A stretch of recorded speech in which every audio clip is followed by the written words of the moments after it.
ইংরেজি নতুন বছর 2026-এর আগমনে ইতালির রোম, মিলান, ভেনিস সহ বড় শহরগুলোতে মেতে ওঠেন উৎসবের আমেজ। প্রতি বছরের ন্যায় এবারও ইতালির সর্ববৃহৎ কনসার্ট ও আতশবাজির আয়োজন করা হয় রাজধানী রোমের চির্কো মাসিমোতে।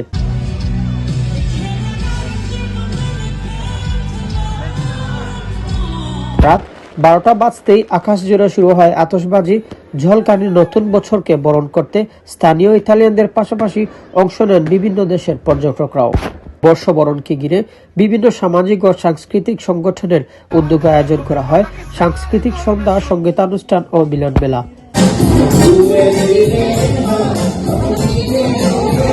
গেল বছরের ন্যায় উদ্বেগ আর অস্থিরতার পিছনে ফেলে নতুন বছরে প্রবাসীদের প্রত্যাশা দেশে স্থিতিশীল ও শান্তিপূর্ণ পরিবেশ। সবাইকে নতুন বছরের অনেক অনেক শুভেচ্ছা। Happy new year. আমরা এই বছরটাকে সুন্দরভাবে গ্রহণ করতে চাই এবং সবাই সবার জন্য দোয়া করব। 2026 সাল আমাদের জন্য খুব সুন্দর একটা আসবে। বাংলাদেশের বর্তমান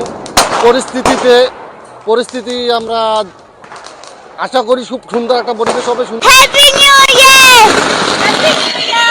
বাংলাদেশে আগামী বছর যাতে একটা সুন্দর পরিবেশ সৃষ্টি হয়।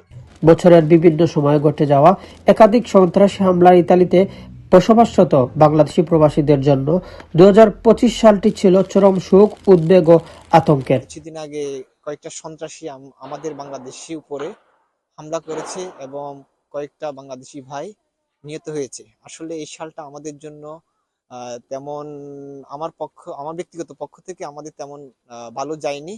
আমি আশাবাদী 2026 সাল যেন আমাদের ইতালি প্রবাসী যারা আছি আমাদের 2026 সাল যেন ভালো কাটে এবং এই দেশের গভর্নমেন্ট আমাদের বাংলাদেশিদেরকে যাতে ভালোভাবে দেখেন। 2025 সাল আমাদের ইতালি বাংলাদেশি প্রবাসীর জন্য খুব আতঙ্কিত ছিল। আমরা বিভিন্ন বাধার সম্মুখীন হয়েছি।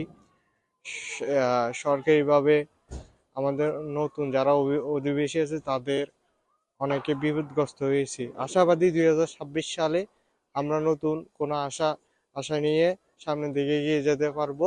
2026 সাল শুরু হলো আলো, আশা ও আনন্দ নিয়ে। প্রবাসীদের চাওয়া দেশে স্থিতিশীলতা, প্রবাসী নিরাপত্তা আর সবার জন্য শান্তিময় জীবন।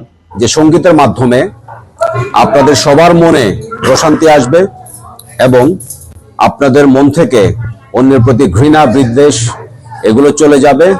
সঙ্গীত সবাইকে ভালোবাসা শেখায়। ইতালি থেকে মিনহাজ হোসেন,